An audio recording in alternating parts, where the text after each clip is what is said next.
نام دے دیں.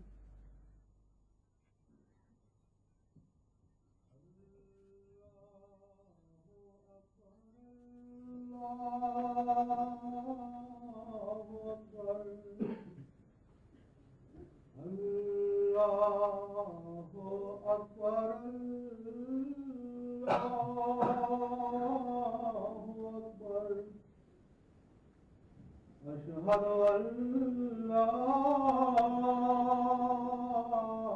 إله إلا الله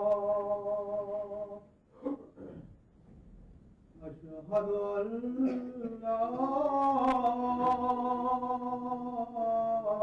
إله إلا الله أشهد أن محمدا رسول الله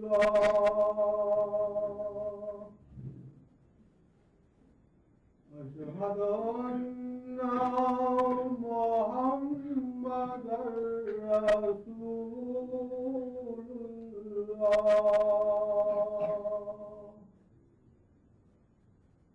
حي على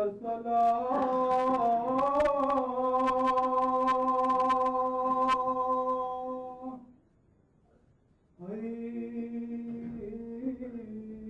على الصلاة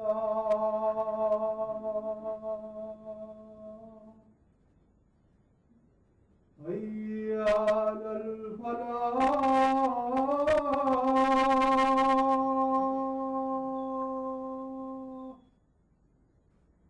حي على الفلاح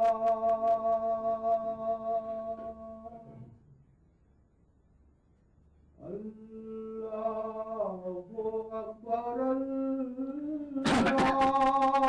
الله أكبر لا إله إلا الله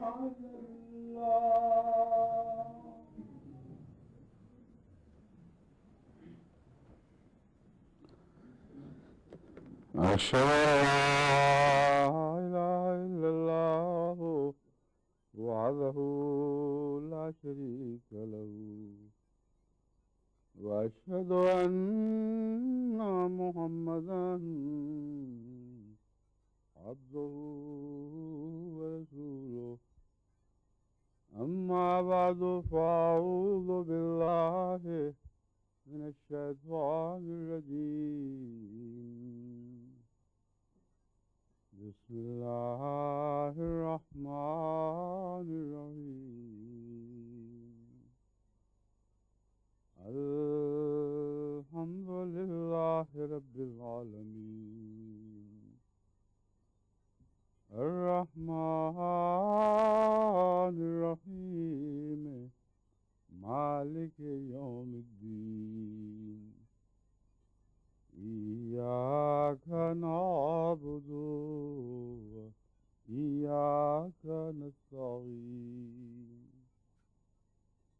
اهدنا الصراط المستقيم صراط الذين أنعمت عليهم غير المغضوب عليهم ولا الضالين.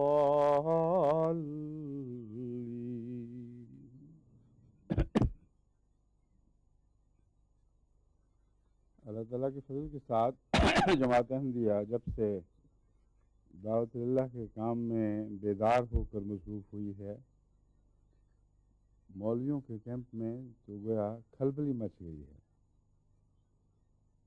پہلے یہ کہا کرتے تھے کہ یہ بہت آگے بڑھ رہے ہیں، بہت تیزی سے ترقی کر رہے ہیں، کچھ فکر کرو اور کچھ پیسے دو، کچھ ہم بھی کام کریں، مقابل پر ہمیں بھی کچھ نہ کچھ کر کے دکھانا ہوگا.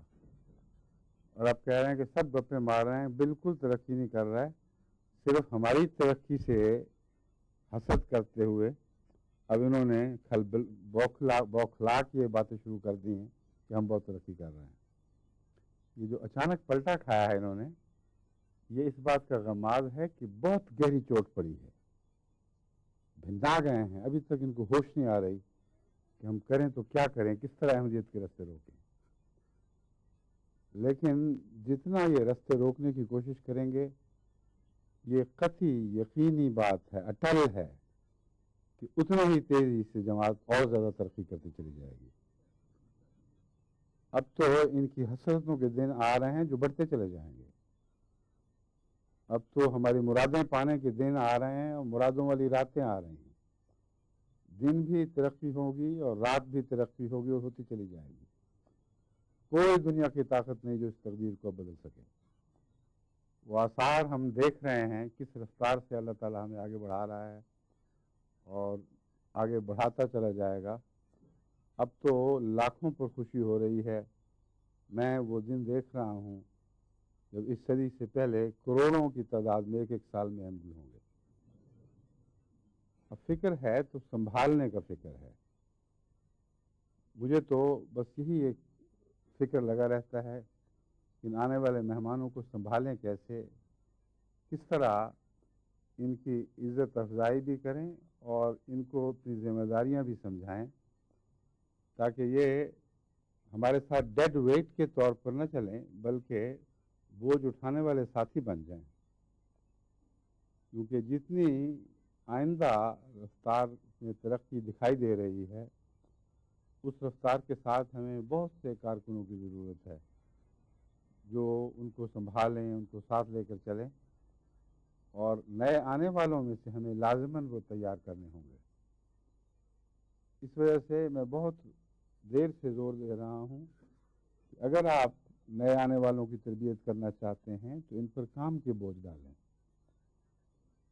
میرا لمبا تجربہ ہے کہ جماعت احمدیہ میں جو پیدائشی احمدی بھی ہوں، جب تک ان پر کام کے بوجھ نہ ڈالے جائیں وہ چمکتے نہیں، ان کی صلاحیتیں خابیدہ رہتی ہیں۔ بعض ایسے ہیں جو یوں دکھائی دیتے ہیں جیسے کنارے کے احمدی ہیں، ان سے بھلا کیا کام لیا جا سکتا ہے۔ لیکن اللہ تعالیٰ نے یہ عجیب فطرت رکھی ہے کہ مومن پر جب بوجھ ڈالا جاتا ہے تو اور ترقی کرتا ہے، اور بوجھ بھی ایک ایسا بوجھ ہے جس کو اٹھا کر وہ زیادہ ہلکے قدم ہو کر اور بھی تیزی سے چلتا ہے۔ اس سے پہلے اس کے قدم بوجھل ہوتے ہیں، اس کا دل بھاری ہوتا ہے، اس کو نماز کی طرف بھی بلاؤ تو بوجھل قدموں سے آتا ہے۔ لیکن جب وہ اس قابل ہو کہ اس پر نماز پر لانے کی ذمہ داری ڈالی جائے تو پھر وہ ہلکے قدموں سے دوسروں کو لینے کے لیے چلتا ہے اور تھکتا نہیں۔ دن کو بھی یہ کام کرتا ہے، رات کو بھی یہ کام کرتا ہے۔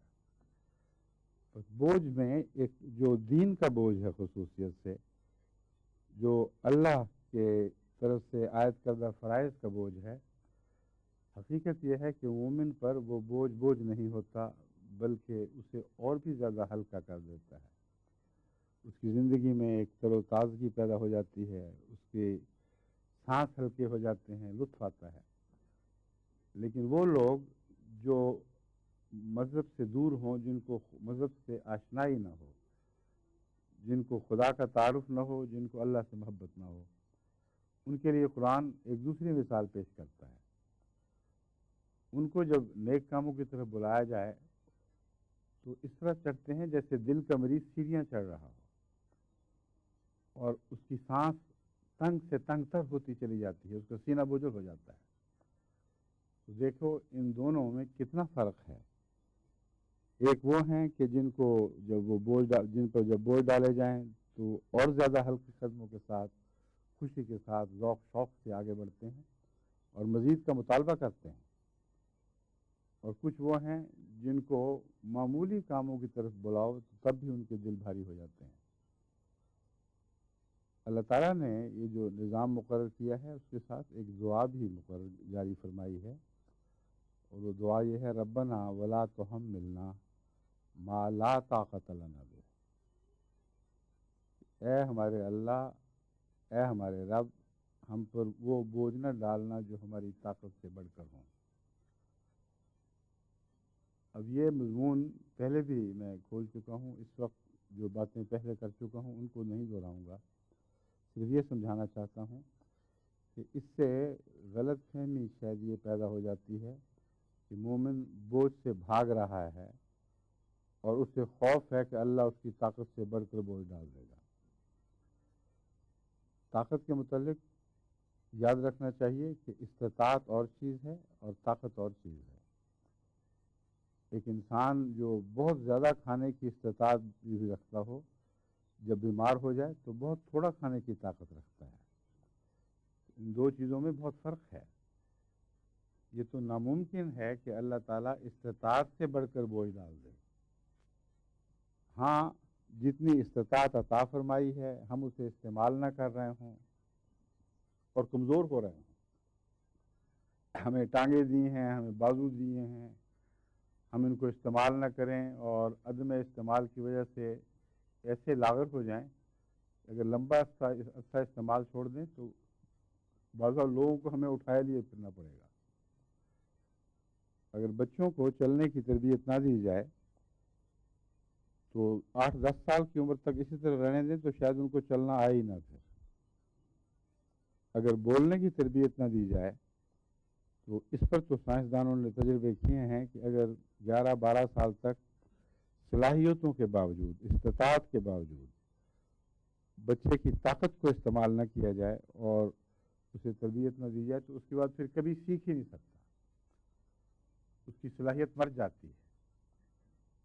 بس یہ وہم دل سے نکال دیں کہ آپ کو خدا نے یہ دعا سکھائی ہے کہ ہماری استطاعت سے بڑھ کر بوجھ نہ ڈالنا۔ یہ دعا نہیں ہے تو خدا تعالیٰ کے لیے ایک دشنامدہی ہے، نعوذ باللہ من ذالک۔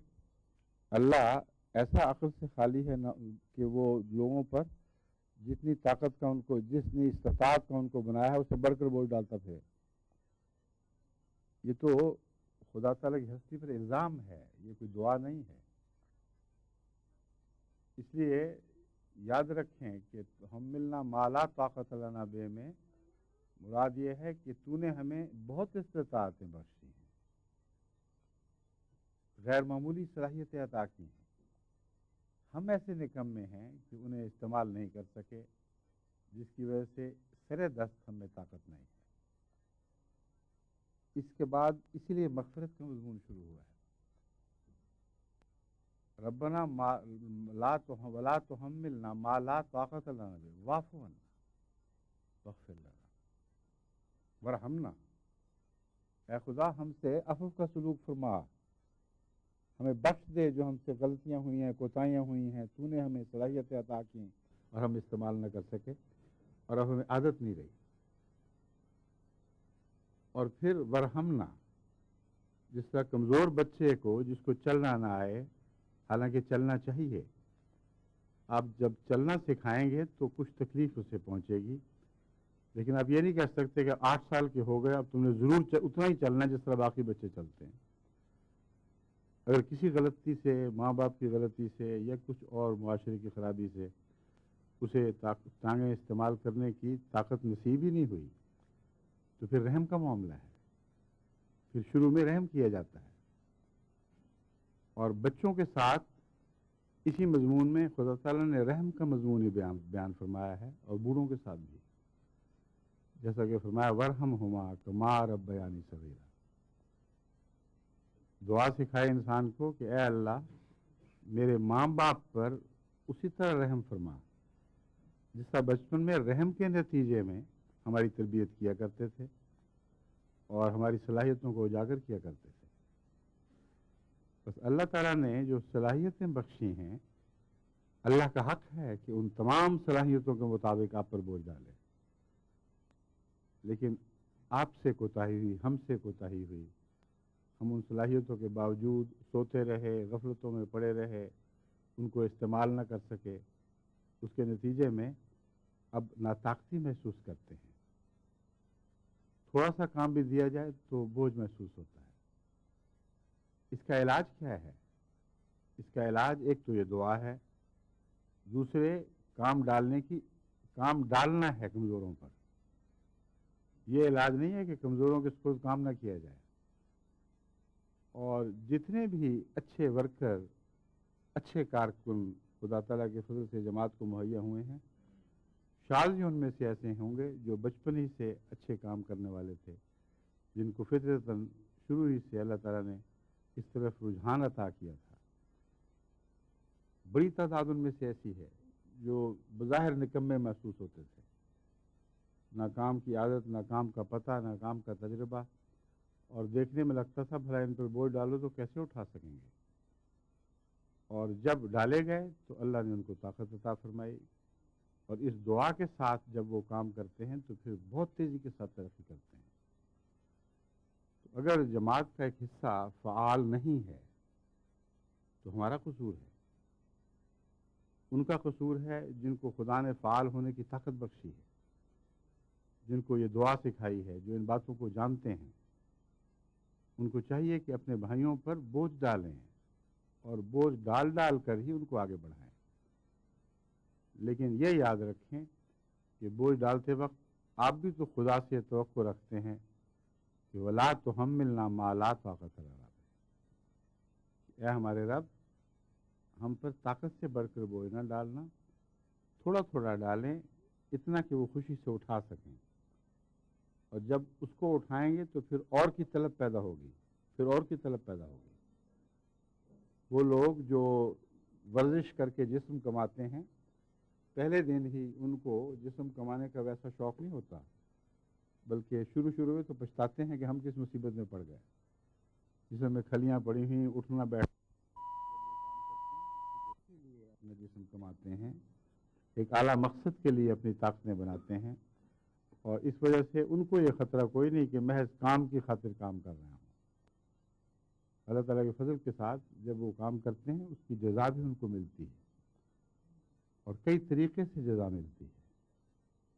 اس لیے جب آپ کسی پر کام کسی کے سپرد کرتے ہیں تو یہ نہ دیکھا کریں کہ وہ تو ادنا ہے، معمولی ہے، اس کے سپرد یہ کام کیوں کر دیا۔ در حقیقت جب آپ ادنا سمجھ کر کسی کے سپرد کام نہیں کرتے تو آپ کے اندر ایک تکبر کا مادہ ہے، اور تکبر کے نتیجے میں ضرور نقصان پہنچتا ہے۔ خدا تعالیٰ نے پہلی کہانی میں ہی ہمیں یہ سبق سکھایا کہ اللہ نے تو مٹی کے سپرد کام کر دیا، اور شیطان نے تکبر سے کام لیا، یہ اس ذلیل چیز کے سپرد نے کام کر دیا، یہ کام کیسے کر سکے گا؟ تو مٹی سے پیدا ہوا، مٹی میں کہاں استطاعت ہے؟ ہاں، آگ میں طاقت ہے، اس میں روشنی بھی ہے، اس میں جان بھی ہے، بڑے بڑے کام کر کے دکھاتی ہے۔ اللہ تعالیٰ نے اسے دھتکار دیا، کیونکہ حقیقت یہ ہے کہ کام سپرد کرنے میں مٹی ہونا بھی ایک بہت ہی اہم صفت ہے۔ وہ لوگ جو نفس کے لحاظ سے مٹی ہو چکے ہوں، انہی کو استطاعت ملتی ہے کہ ان سے آدم پیدا کیا جائے۔ بس آپ آدم بنانے والے آدم ہیں، یعنی خدا کی نمائندگی میں جب خدا نے آپ کو اپنا خلیفہ بنا دیا تو پھر آپ نے آگے اور آدم پیدا کرنے ہیں، اور اس پہلو سے دو طرح کے کام ہیں جن کو لازماً ہمیں ہر طرف ہر جگہ شروع کرنا ہوگا۔ اول وہ احمدی جو ابھی کمزور ہیں، اور بھاری تعداد ہے ان کی جو کمزور ہیں، جن کو کام کی عادت نہیں، ان کے خود ذمہ داریاں ہی کوئی نہیں کی گئیں۔ اب وقت آ گیا ہے کہ ایک ایک احمدی کو کاموں میں لپیٹ لیں، ایک عام لام بندی ہو جائے جس میں کوئی بھی باقی نہ رہے۔ دیکھو، جب امن کا دور ہو تو اس وقت ہر ایک کے لیے فوج میں شامل ہونا ضروری نہیں ہوا کرتا، ایک معمولی تعداد ہے جسے شامل کر لیا جاتا ہے، مگر جب قوم کی بقا کا سوال پیدا ہو، جب زندگی اور موت کا مسئلہ ہو، اس وقت پھر حکومتوں کی طرف سے عام لام بندی کے اعلان ہو جاتے ہیں، جو بھی ہے میسر سب کو لپیٹ لو، بڑے بوڑھے چھوٹے سب حاضر ہو جائیں۔ دیکھو، جنگ بدر میں بھی تو ایسا ہی وقت تھا، سب کو حاضر کر دیا گیا، نہ کوئی بوڑھا چھوٹا، نہ کوئی جوان، نہ بچہ، نہ لولا، نہ لنگڑا، کمزور آنکھوں والے، کمزور جسم والے، ہر قسم کے لوگ اکٹھے ہو گئے، اور وہ مٹی تھی جس مٹی سے خدا نے ایک آدم پیدا کیا۔ اسی مٹی پر جب خدا نے اپنی روح پھونکی تو اس نے بڑے بڑے سورماؤں کے چھکے چھڑا دیے، جب مٹی خدا سے اذن پا لیتی ہے، جب اس میں اللہ کی روح پھونکی جاتی ہے، تو پھر آگ کی کوئی پیش نہیں جاتی کہ اس مٹی کو ہلاک کر سکے۔ اور جماعت احمدیہ وہ مٹی ہے جس مٹی سے آئندہ بنی نوع انسان کی تعمیر ہونی ہے، جس مٹی نے اثر نو آدم بنانے ہیں۔ اس پہلو سے اپنی ذمہ داری کو سمجھیں اور اپنے کمزوروں پر بوجھ ڈالیں، اپنے کمزوروں کے سپرد ذمہ داریاں کریں۔ لیکن جب میں یہ ہدایت کرتا ہوں تو یہ یاد رکھیں کہ اس کے ساتھ ہم نے بعض اور شرائط مقرر کر رکھی ہیں، ان کو پورا کیے بغیر ہم کمزوروں پر بوجھ ڈال نہیں سکتے، کیونکہ وہ لوگ جن پر بوجھ ڈالا جائے اور نہ اٹھائیں اور اسے رد کر چکے ہوں، ان پر مزید بوجھ ڈالنا جائز نہیں، ان کی طاقت سے بڑھ کر ہے۔ بس اسی لیے میں نے شرط لگا رکھی ہے کہ حضرت مسیح موعود علیہ السلام نے قرآنی تعلیم کی روح سے جو مالی قربانی کا ارشاد فرمایا ہے، اگر کوئی اس میں حصہ نہیں لیتا اور استطاعت کے باوجود نہیں لیتا، یا استطاعت زیادہ ہے اور تخفیف سے اس کام کو دیکھتا ہے، یا اس کے دل کی خساست اس پر غالب آ جاتی ہے اور جانتا ہے کہ جو خدا نے دیا ہے خدا کے علم میں ہے کہ میں نے کتنا دیا ہے، اس کے باوجود جماعت کے سامنے معمولی رقمیں لکھوا کر سمجھتا ہے کہ میں نے جان بچا لی ہے، ایسا شخص وہ ہے جس کو اس ذیل میں شمار نہیں کیا جا سکتا کہ ان کے اوپر ان کی ابھی طاقت نہیں ہے، ان پر پہلے تھوڑا بوجھ ڈالو۔ تھوڑا بوجھ ڈالنے کا دوسرا مضمون ہے جو ان کے حق میں جاری ہوتا ہے۔ ایسے لوگوں کے متعلق میں نے کہہ رکھا ہے کہ جن کو مالی استطاعت نہ ہو، قرضوں میں مبتلا ہیں، دوسری ضروریات ہیں، ہر انسان کے اپنے اپنے حالات ہیں۔ آپ کو بعض دفعہ وہ امیر دکھائی دیتا ہے مگر اس کی ایسی ذمہ داریاں ہیں، مثلا پاکستان میں اس کے رشتہ دار ہیں، غریب بیوہ بہنیں ہیں، وغیرہ وغیرہ۔ اس کو چاہیے تفصیل نہ لکھے، لیکن مجھے صرف اتنا لکھ دے کہ میں اس وقت استطاعت نہیں رکھتا کہ پوری طرح چندہ ادا کر سکوں، اور کسی تحقیق کی ضرورت نہیں، کسی عہدے دار کی سفارش کی ضرورت نہیں، جو مجھے لکھے گا میں 100% بات مان لوں گا، لیکن پھر میری اجازت کے ساتھ وہ اتنا ادا کرے گا جتنا اس کو جماعت نے ذمہ داری اس کی وعدہ قبول کرتے ہوئے اس پہ ذمہ داری ڈالی ہے، وہ پھر اسے ضرور ادا کرنا ہوگا۔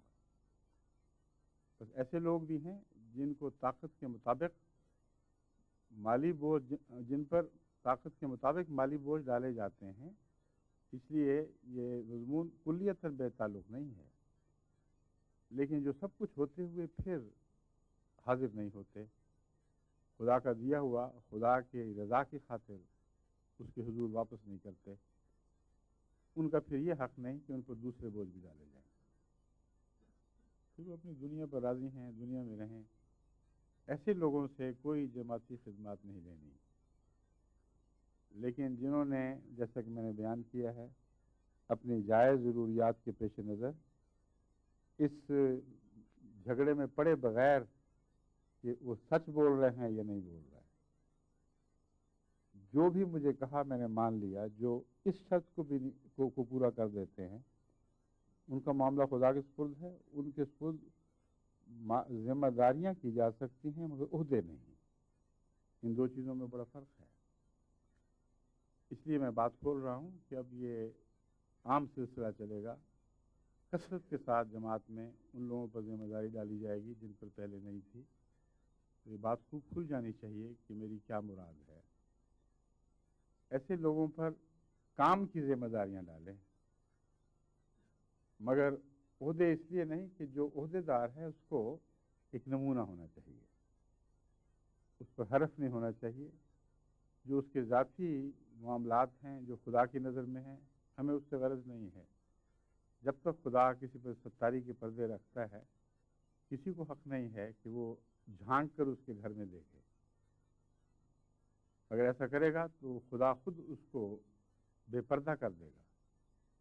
اس لیے جہاں تک ظاہر کا تعلق ہے، اگر کوئی شخص ظاہر کی شرائط پوری کرتا ہے اور عام طور پر دیندار اور متقی دکھائی دیتا ہے اور مالی قربانی میں حسب استطاعت حصہ لیتا ہے، اور اگر کمزوری ہے تو پھر اپنی ناطاقتی ظاہر کر کے طاقت کے مطابق بوجھ اٹھانے کا وعدہ کرتا ہے، ایسے شخص پر ذمہ داری ڈالی جا سکتی ہے۔ مگر جب عہدے دار بنایا جائے تو پھر سب کی نظر ہوتی ہے اور لوگ دیکھتے ہیں کہ کس قسم کا عہدے دار ہے۔ اگر وہ مالی قربانی میں پیچھے ہے تو یہ اچھا نمونہ نہیں ہوتا، جماعت پر بد اثر پڑتا ہے۔ اس مجبوری کے پیش نظر یہ میں اعلان کر رہا ہوں، پہلے بھی کر چکا ہوں، کہ عہدوں کو چھوڑ کر دوسرے کام سپرد کریں، اور اگر آپ کام سپرد کریں گے تو کاموں کی برکت سے پھر ان کے دل بھی کھلیں گے اور ان کی دوسری کمزوریاں بھی دور ہوں گی، کیونکہ ایک حصے میں طاقت پیدا ہو تو اس سے دوسرے حصے میں بھی بسا اوقات طاقت پیدا ہو جاتی ہے۔ اس پہلو سے لازم ہے کہ ہم جماعت میں زیادہ سے زیادہ کارکن پیدا کریں، کیونکہ جیسا کہ میں نے بیان کیا ہے بہت بڑے بڑے بوجھ پڑنے والے ہیں، اور ان کے لیے جو ہم دعا مانگتے ہیں کہ ہماری طاقت سے بڑھ کر ہم پر بوجھ نہ ڈال، تو یہ مراد نہیں ہے کہ طاقت حاصل کرنے کی کوشش نہیں کرنی۔ دراصل یہ وہ مضمون نہیں ہے جو میں نے ویسے کہا تھا کہ کم کی دعا مانگی جا رہی ہے، دعا مانگی جا رہی ہے زیادہ سے زیادہ کی، اصل میں ہماری جتنی طاقت ہے اتنا بوجھ ڈال دیں، اور جب طاقت کے مطابق بوجھ پڑے تو طاقت ضرور بڑھتی ہے، اگر استطاعت سے زیادہ نہ ہو تو۔ اگر استطاعت سے زیادہ بوجھ ہو تو طاقت ٹوٹ جاتی ہے اور انسان کا جسم اس زیادہ بوجھ سے پارا پارا ہو جاتا ہے، اس میں کچھ بھی باقی نہیں رہتا۔ اس لیے دعاؤں کے مضمون کو سمجھنا بہت ضروری ہے۔ اس دعا کا مطلب یہ ہے کہ اے خدا ہماری طاقت کے مطابق بوجھ ڈال دے ہم پر، ہم حاضر ہیں۔ اس کا مطلب یہ ہے کہ ایک آدمی اگر ایک دن میں 20 میل چل سکتا ہے تو یہ دعا کر رہا ہے کہ اے خدا 20 میل ضرور چلا، اس سے زیادہ نہیں، لیکن جو 20 میل چلے گا اس کی طاقت بڑھ جائے گی، اور یہ دعا اس کا پیچھا نہیں پھر چھوڑے گی، اگلی منزل پر یہ دعا پھر حاضر ہو جائے گی، اس کو پکڑ لے گی کہ تم نے تو یہ کہا تھا نا کہ مجھے طاقت کے مطابق بوجھ ڈال، تو اب تیری طاقت 30 میل کی ہو چکی ہے، اٹھ اور 30 میل چل کے دکھا۔ اور جب وہ 30 میل چلے گا تو پھر جب تک استطاعت کا آخری کنارہ نہیں آتا اس کی طاقت بڑھتی رہے گی، اور اللہ تعالیٰ کی طرف سے اس سے مطالبے بھی بڑھتے چلے جائیں گے۔ تو اس پہلو سے جماعت کی تربیت کرنے میں لازم ہے کہ ہم سب احمدیوں پر طاقت کے مطابق بوجھ ڈالیں، اور یہ نہ ہو کہ یہ فعال حصہ ہے، یہ غیر فعال حصہ ہے۔ غیر فعال پر جب ذمہ داری ڈالی جاتی ہے تو اللہ تعالیٰ کے فضل کے ساتھ دل میں ایمان ہے اور دین کی محبت تو ضرور موجود ہوتی ہے، اس کے نتیجے میں اللہ تعالیٰ رحم فرماتا ہے، اور پھر ایسے لوگوں کو طاقت کے مطابق ہی نہیں پھر طاقت کو بڑھا کر پہلی طاقت سے بہت بڑھ کر بوجھ اٹھانے کی توفیق بخش دیتا ہے۔ ایک تو یہ ضروری ہے کہ ہم اپنی عددی طاقت کو حد استطاعت تک استعمال کر جائیں۔ جتنی ہماری عددی طاقت ہے اس وقت اس کا 5% یا 10% استعمال ہو رہا ہے۔ اگر تمام مباحثین کو شامل کر لیا جائے تو ہو سکتا ہے 2% استعمال ہو رہا ہو، اور جو بھی خدا تعالیٰ ہمیں پھل عطا فرما رہا ہے یہ تمام عالمی جماعت کے 2% کا نتیجہ ہوگا، یا مالی لحاظ سے اگر دیکھیں تو شاید 5% کا نتیجہ ہو، کیونکہ اگر ہم 1 کروڑ ہیں تو ساری دنیا میں کل چندہ دہندگان ہر طرح کے ملا کر 5 لاکھ سے زیادہ نہیں، اگر 4 لاکھ ہیں تو پھر 4% ہے جو حصہ لے رہا ہے، لیکن چندے میں یہ جو فیصد ہے اس کو بھی سمجھنا ضروری ہے۔ ایک جب تعداد گنتے ہیں تو اس میں نہ کمانے والے بچے بھی گن لیے جاتے ہیں، اور اس کے علاوہ عورتیں ہیں جو خود گھر چلانے کی ذمہ داری ادا کر رہی ہیں، کما تو رہی ہیں مگر اور رنگ میں کما رہی ہیں. وہ اپنی محنت کا پھل کھاتی ہیں مگر خاوند کی مال پر گھر چلتا ہے، اس لیے لگتا یہ ہے کہ صرف خاوند کما رہا ہے. وہ بھی کچھ نہ کچھ چندہ ضرور دیتی ہیں مگر بچے تو اکثر چندوں کی استطاعت نہیں رکھتے. اس لیے اگر 4 لاکھ بھی ہو، میں نے ابھی تک پورا صحیح اندازہ نہیں لگایا، لیکن شاید 4 لاکھ سے بھی کم ہو سکتا ہے 2 لاکھ ہو. 2 لاکھ کا مطلب یہ ہوگا کہ جو ہمارے کمانے والے ہیں ان کا تقریباً 20% ایسا ہے جو چندے دے رہا ہے. اور بڑی وجہ اس کی یہ ہے کہ بہت سے ایسے علاقے ہیں مثلاً افریقہ کے جہاں جماعت کثرت سے پھیل رہی ہے، پھر یورپ کی نئی قوموں میں بڑی کثرت سے پھیل رہی ہے. ان کو ابھی ان باتوں کا پتہ ہی نہیں کہ مالی قربانی ہوتی کیا ہے. اس لیے کبھی کبھی جب ان سے مطالبے کیے جاتے ہیں کچھ نہ کچھ وہ پیش کر دیتے ہیں، مگر جو میں شمار بتا رہا ہوں ان میں ان کی گنتی نہیں ہوتی. یعنی 1 لاکھ 2 لاکھ جتنے بھی باقاعدہ دینے والے ہیں ان میں ان کو شمار نہیں کیا جاتا. تو ان کو بھی پھر چندہ دہندہ بنانا یہ بھی ان کی طاقت بڑھانے کے لیے ضروری ہے. اور جیسا کہ میں نے بیان کیا ہے ابھی ایک بڑی گنجائش ان لوگوں میں موجود ہے کہ اللہ تعالیٰ اگر ان کے اوپر ہمیں توفیق بخشے کہ طاقت کے مطابق بوجھ ڈالیں تو پھر ان کی طاقتیں بڑھانا شروع کر دے گا. اور اگر استطاعت تک جماعت کی طاقتیں پھیل جائیں تو دنیا تو ایک چھوٹی سی چیز آپ کے سامنے رہ جائے گی، اس کی کوئی حیثیت نہیں رہ جاتی. جو تبلیغ والے ہیں وہ چندوں کے لحاظ سے چندہ دینے والوں سے ابھی بہت پیچھے ہیں، کیونکہ چندہ دینے کا نظام حضرت مسلم موعود کے زمانے میں بہت ہی محنت کے ساتھ بڑے لمبے عرصے میں مستحکم کیا گیا ہے. اور دعوت اللہ کا نظام ابھی گزشتہ 10-12 سال کی بات ہے کہ باقاعدہ چندے کے نظام کے طریق پر، بلکہ بعض جگہ اس سے بھی زیادہ کوشش کے ساتھ مستحکم کیا جا رہا ہے.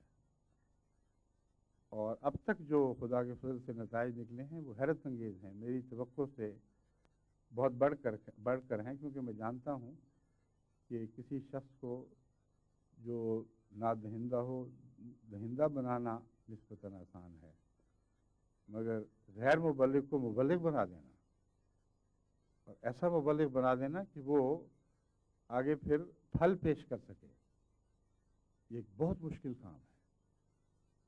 اس لیے جو کچھ ہم نے حاصل کیا ہے محض اللہ کا احسان ہے، اس میں ہمارے نفس کو کسی دھوکے میں مبتلا ہونے کی ضرورت نہیں، کیونکہ خدا نے اس زمانے میں ہمیں داخل کر دیا تھا جو پھلوں کا زمانہ ہے، جو نئی بہاروں کا زمانہ ہے. ہم اس دور میں داخل ہو چکے ہیں جس دور میں مسیح موعود علیہ السلام نے کام شروع کیا تھا، اور جس دور میں مسیح موعود علیہ السلام نے اللہ سے غیر معمولی نشانات پاتے ہوئے حیرت انگیز انقلابات کی بنیاد رکھی تھی. بس میں سمجھتا ہوں کہ ہر صدی کے بعد یہ موسم آیا کریں گے اور ان معنوں میں دین کی تجدید ہوا کرے گی، لیکن خلیفہ خلیفہ ہی ہوگا، مجدد نہیں ہوگا. خدا تجدید کیا کرے گا، کیونکہ وہ موسم جب خدا کے بڑے بڑے عظیم مقرب بندے پیدا ہوتے ہیں اور بڑے کام شروع کرتے ہیں، ان موسموں میں بھی ایک برکت پڑتی ہے، ان میں دہرائے جانے کی طاقت ہوتی ہے. اور جس طرح تاریخ اپنے آپ کو دہراتی ہے، یعنی برے معنوں میں دہراتی رہتی ہے، اس طرح اللہ کے فضل سے میں سمجھتا ہوں کہ اچھی تاریخ بھی اپنے آپ کو دہراتی ہے. اور حضرت مسیح موعود علیہ السلام کا یہ دور اسی طرح برکتیں لے کے آ رہا ہے جس طرح پہلے لے کے آیا تھا. اس لیے ہمیں اس غلط فہمی میں مبتلا ہونے کی ضرورت نہیں، بلکہ بڑی بے وقوفی ہوگی اگر ہم یہ اس غلط فہمی میں مبتلا ہو جائیں کہ ہمیں خدا بڑے بڑے کاموں کی توفیق بخش رہا ہے. بخش تو رہا ہے، لیکن کیوں بخش رہا ہے؟ اس لیے کہ وہ موسم وہ آ گیا ہے جس موسم میں خدا کے فضلوں نے پھل لگانے ہی لگانے. جب پھلوں کے موسم آتے ہیں تو